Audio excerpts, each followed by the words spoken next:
Hey guys, Audi 555 here. Today I'm doing a quick review video of this Honda CB500F. This is the 2016 model and it's brand new, so stay tuned. Inside lane, missing exits, I'm glued to the pavement, between the lines, I'll keep my gaze straight ahead, as the last stop flies by. No more waiting for the gun to fire, no more walking through revolving doors.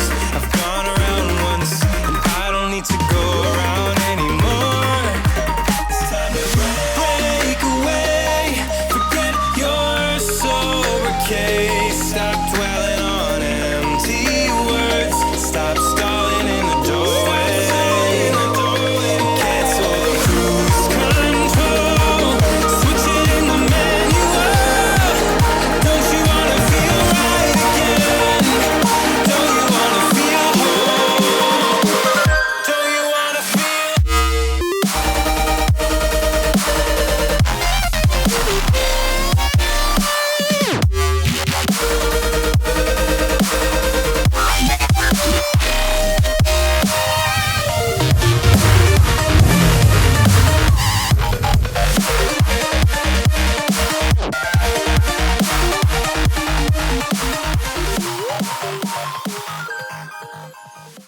Alright guys, this is the Honda CB500F brand new 2016 model. Look at this bike. I must say, I wasn't expecting much when I picked it up, but it has proven me wrong. Look at that. It is a very nice, stylish looking bike.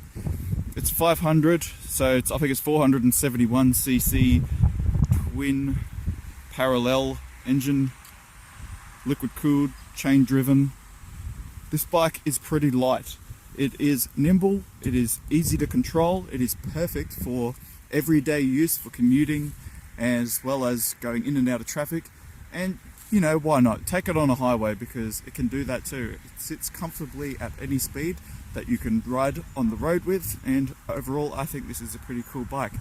So I just want to show you guys some of the things that I think make this bike really good for a motorcycle. Because, you know, if you want to look at the raw specs and powers and everything, there's plenty of videos out there. But this is just my point of view, so I'll show you some things that are cool.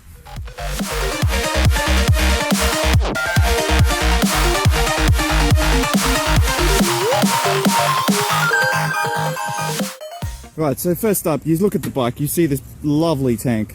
All these nice angles and everything on the framework and the fairings. It all looks really stylish, and I've got to keep moving my glove because I keep putting it in the shots. Anyway, it just looks bloody good. Look at this headlight unit. It's nice angles on it. It's kind, you know, I don't know. Maybe this is a transformer. It looks like a Decepticon sort of logo, but you know, it does look bloody nice. Even this rear tail light part isn't too bad. This is metal, so it's not going anywhere. And you could put a tail tidy kit on there, but you know, it looks pretty good stock. And I must mention that this bike is completely stock. Have a look at this, man. It's got ABS on this model, but it's got dual piston brakes on the front. It's only got one disc on the front, but that's okay. This bike is pretty light. It doesn't need two. It's pretty good. And coupled with that ABS, it's got some really good stopping power. On the back here, we've also got a disc brake, and that is nice. You can really grip that rear tire. The brakes are more than adequate for this bike, so they're good. You've got some real good stopping power to get you out of those situations, as well as ABS to give you a bit of confidence, especially if you're riding in the wet. The seat for the rider isn't too bad. It's nice and wide, and it will accommodate a larger rider. I'm 6 foot tall, I weigh 80 kilos, and my bum when I'm sitting on here comes to about here.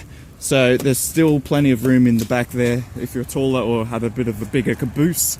The rear pillion seat, however, does the job of being a rear pillion seat, but I've had the missus on here going through some twisties.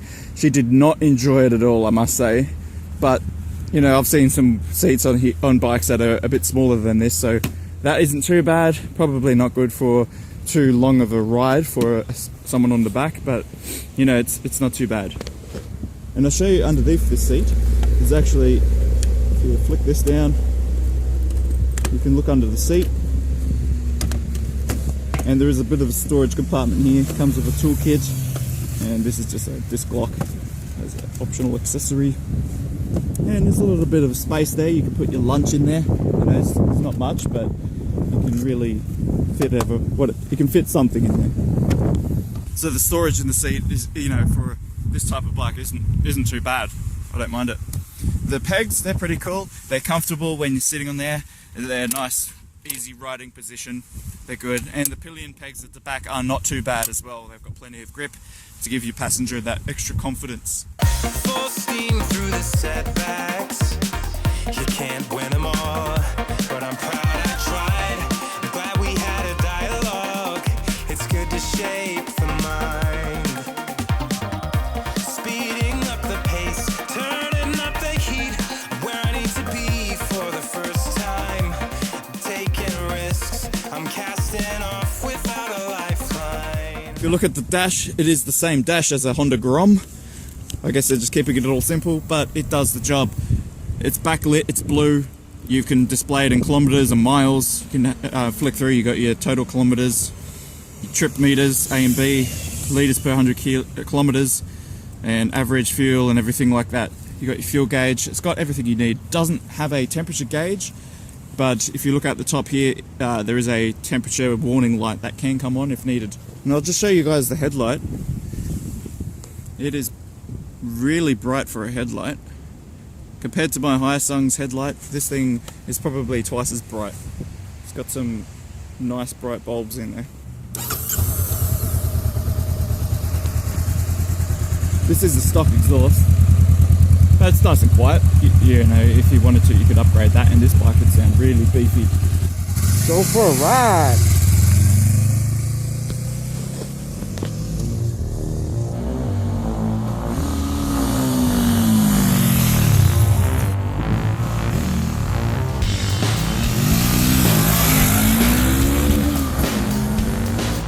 You guys can probably hear, I hope it doesn't mind me saying this, but it's got a really short rev range, so you hit the limiter pretty quick.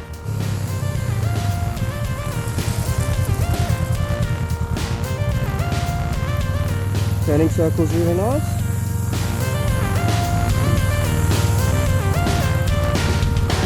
U-turn machine.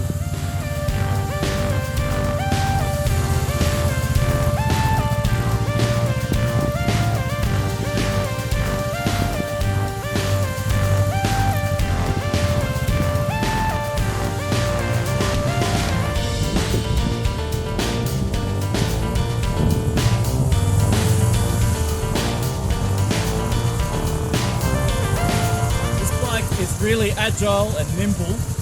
If you were struggling to ride a bike because you were worrying that your bike you got is too heavy or you just weren't sure, this is a really good, lightweight, easily maneuverable bike.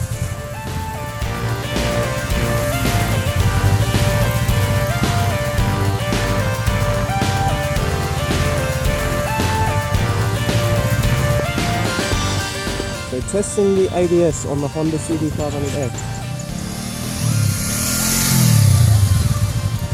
So tell your viewers how it feels when the ABS kicks in. It's good. It's you know, some ABSs you feel them and they start juddering. Yeah. You don't even know. Yeah. It's just if you just squeeze that, you just think, oh, you have squeezed it with the right amount of power, and you stop. So I've gone over some of the positive things that I really like about this bike, but you know, there's really not much to not like about this bike. It's a really good bike, to be honest.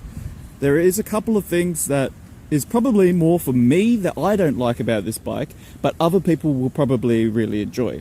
Alright, so the things that I don't like on this bike is when I'm sitting here in the mirror, this is basically when I'm riding, this is what I see. Half of my arm and a little bit of traffic on the other side, because I don't know, I've got wide shoulders and these arms are just too short, so I think that these could be a little bit bigger.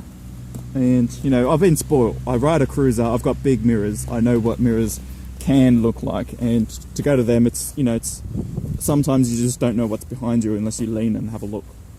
So the mirrors, I don't like them. This rear seat, the missus absolutely hates it. There's not enough padding in it. Even though it seems squishy, it just made her bum really numb, which most seats will. It's not a big deal. It's not a deal breaker in my opinion. If I was buying this bike, this would not make a difference really. I could just stick something squishy on that and it'll be fine. And the last thing that I really didn't like was the gearing in this bike. The gears are really short, they're close together. You go first, second, third, fourth, fifth, sixth, and then you hit 80 kilometers an hour and you got no more gears. You know, it's basically you've run out. Great for city traffic, good to get you zipping around, but I ride a cruiser usually and it's got tall gearing and I like how I can keep it in first gear and then change out of first when I hit 60, you know? So going through this from 0 to 60, I would be in third gear when I hit 60. So there's a lot of more gear changes, but you know, some people like that and I'm not going to hold that against you guys if you do, because everyone's different, everyone's got their own opinions on bikes. Right, so overall this bike is a nice bike to ride. It's got 6 gears, it's good for highway and city traffic. It'll get you around and is perfect if you're a beginner or intermediate rider and you just want something that is reliable and you can go anywhere that you really want to, basically. Doesn't do off-road, but you know, they do make a X model which will be more suited for that. Alright guys, hope you've enjoyed today's quick review on this bike, and as usual, thanks for watching. Like this video, comment, subscribe, and I'll see you guys next Tuesday. Give us a laters! Laters! Don't forget to subscribe to Audi 555. New videos out every Tuesday. Yeah!